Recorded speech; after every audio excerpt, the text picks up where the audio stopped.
बुद्धिमान व्यक्ति हैंडपंप को चाहेगा, क्योंकि हैंडपंप से चाहे 100 घड़े भर ले, और घड़े में जल है वो 10 किलो 20 लीटर, ये 2 घंटा में 1 दिन में समाप्त हो जाएगा। तो यहाँ बताते हैं गुरु गोविंद दोनों खड़े। आप जो समझते हो कि जो सुख ही आप सुख मानते हो, वो सुख कहाँ है? उस गुरु जी के माध्यम से प्राप्त होगा आपको। अब जल तो समझ लो भगवान है और हैंडपंप गुरु जी है।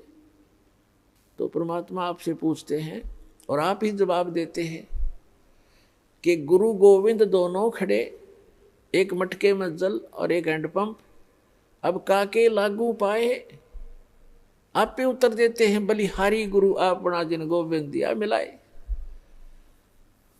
तो पुण्यात्मा समझदार को संकेत पर्याप्त होता है, बहुत होता है, क्योंकि जो दुख आप पर आ गए और गुरु रूपी हैंडपंप के अंदर वो शक्ति गॉड परमात्मा वाली विद्यमान है जो आपने सुख देगी। तो गुरु जी के पास आइए और उन सुखों को फिर प्राप्त कर लीजिए जो आपके समाप्त हो गए थे। तो यहाँ आने से आपके वो जग, आपके घड़े फिर से भर दिए जाएंगे इस सत साधना और आशीर्वाद के द्वारा।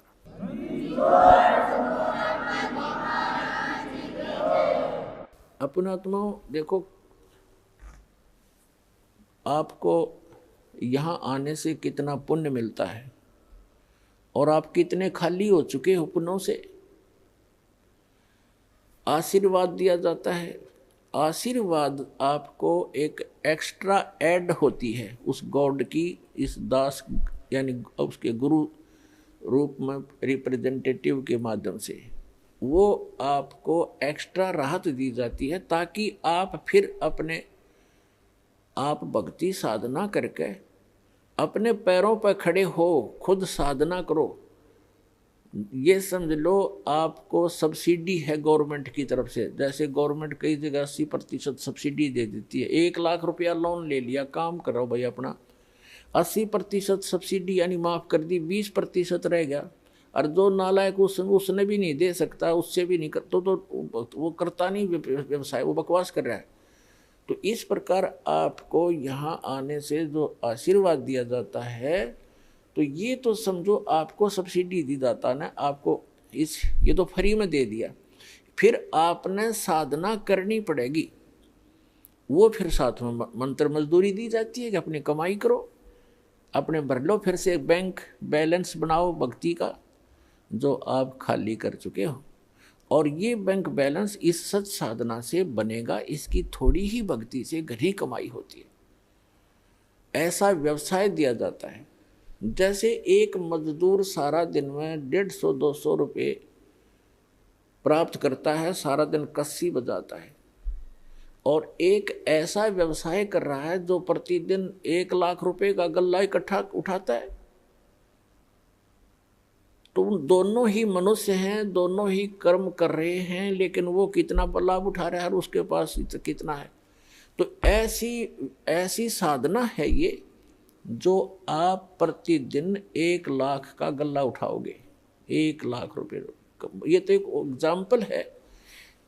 ये ऐसी साधना आपको दी जाएगी। पूरे विश्व के प्राणी भी इससे ऐसे ही लाभ प्राप्त कर सकते हैं, पूरे विश्व के। क्योंकि ये जो यहाँ तो आपने मजदूरी करनी है और इस मजदूरी का बेनिफिट मिलेगा वहाँ, वो साहूकार देगा इसका बदले में आपको, सतलोक में बैठा जो सत्य पुरुष। और वहाँ हम जाएंगे, वहाँ आपकी ऐसी ही सृष्टि होगी। आप अपने बच्चों को, अपने पोते और पोतियों को परमात्मा से जोड़ दो। अब जैसे आपके लायक बेटा बेटी हैं और लायक आपके पोता पोती हैं, और आपको कितना अच्छा लग रहा है यहाँ पर, कितने प्यारे लगते हैं, कैसे इनके साथ घुल मिल कर रहते हो, बहुत अच्छी बात है। लेकिन इनमें रहोगे कितने दिन? जो आपको मूर्ख बना कर रखा हुआ यहाँ पर काल ने, 1 सेकंड में पता नहीं कि बिजली गिर जा।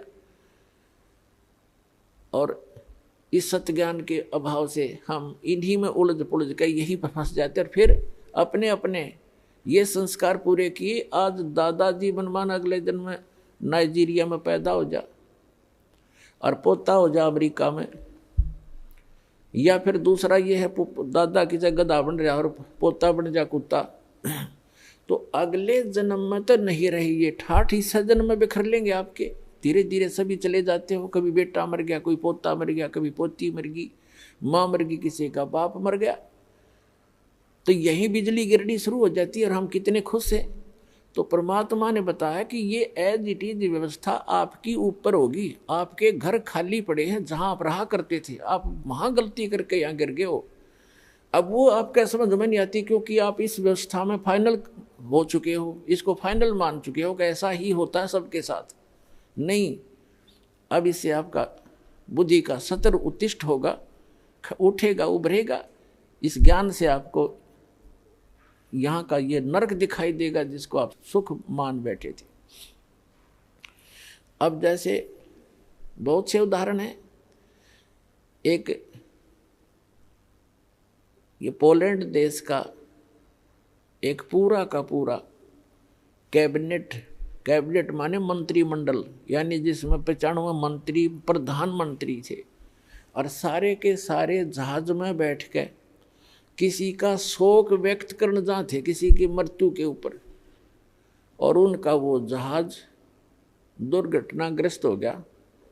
वो सारे के सारे मर गए एक ही सेकंड में। अब ये 2 साल पहले की बात है, सन 2011 में। तो पुण्यात्माओं, परमात्मा कहते हैं इस झूठे सुख को सुख है ये मान रहा मनमोद, ये सकल जबीना काल का, ये काल का आहार है सारा, और कुछ मुख में कुछ गोद। अब उनकी कितनी हवा में उड़ रहे थे वो। प्रत्येक आदमी ऐसे ही रहता है। एक छोटा सा व्यवसाय करने वाला ही फूला नहीं समाता, वो तो प्रधानमंत्री मंत्री सतर के आदमी थे। तो उनकी कितनी इच्छाएं थी, ये कर देंगे, वापस आएंगे, ऐसा करेंगे, वैसा करेंगे, अब खाक करेंगे। अब कोई बिल्ली बनकर घूम रहा, कोई कुत्ता बनकर घूम रहा होगा, कोई गधा बन गया होगा, कोई कितना और दुर्गति में गंदी नाली का कीड़ा बनेंगे। तो अभी तक हमें पता नहीं था कि इसका कोई विकल्प है, कोई अल्टरनेट है। अब अल्टरनेट है, गारंटीड है, गॉड गिवन है। इस दास के पास प्राप्त है, कल्याण करा लो, और नहीं तो इसमें विवेचन करो।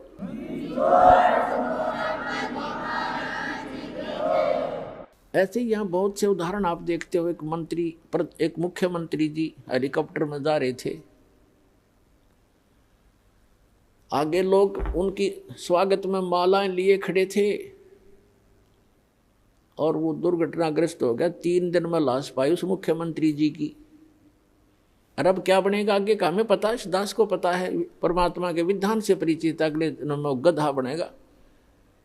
अपने पूर्व जन्म की मलाई को नाश कर लिया, आगे भक्ति की नहीं, चार्जर ठीक मिला नहीं। पुण्यात्मा होते हैं जितने मंत्री हैं या अफसर हैं, अधिकारी हैं, या कोई अच्छा जो व्यवसाय है जिसका, और या वैसे मानव श्री प्राप्त है जिनका, तो वो भक्ति के लिए भटकते रहते। वो चाहते हैं भक्ति करें और वो करते भी रहते थोड़ी बहुत, लेकिन वो साधना ठीक नहीं। शास्त्र विधि को त्याग कर दो, मनमाना आचरण करते। जैसा आपको रोहतक के एक परिवार का उदाहरण दिया, वो जब तक साधना उनकी, वो साधना कर रहे थे, शास्त्र विधि त्याग का मनमाना आचरण कर रहे थे। वो नकली गुरु था जो उनसे क्रियाएं करा रहा था, और उनको ये भ्रम था कि तुम इन गुरु जी के द्वारा बताएगी साधनाओं से आप सुखी हैं। अब इस तत्व ज्ञान की रोशनी में आपको पता चलेगा कि वो उसके पूर्व जन्म के प्रारब्ध थे, वो पूर्व जन्म के संस्कारों से बनी किस्मत में लेख थे। उनको वो मिटा नहीं सके, वो गुरु और उनकी साधनाएं। और ये सतपुरुष कबीर भगवान की साधना इस दास के पास है। इससे कहते हैं संत शरण में आने से आई टले बला, और जय मस्तक में सूली हो, मृत्यु हो, वह कांटे में टल जाए। जय मस्तक में सूली हो तो वह कांटे में टल जाए, यानी थोड़ी बहुत, जैसे किसी की मृत्यु होनी हो और टांग टूट गई दुर्घटना में, सारा न बचाव रह गया, टांग तो जुट जाएगी 6 महीने में, और जीवन कैसे मिले। तो इस परमात्मा की शरण में आने से आपके परिवार की रक्षा होगी। आप यहाँ भी सुख चाहते हो तो यही देगा आपको, ये सुख सागर है।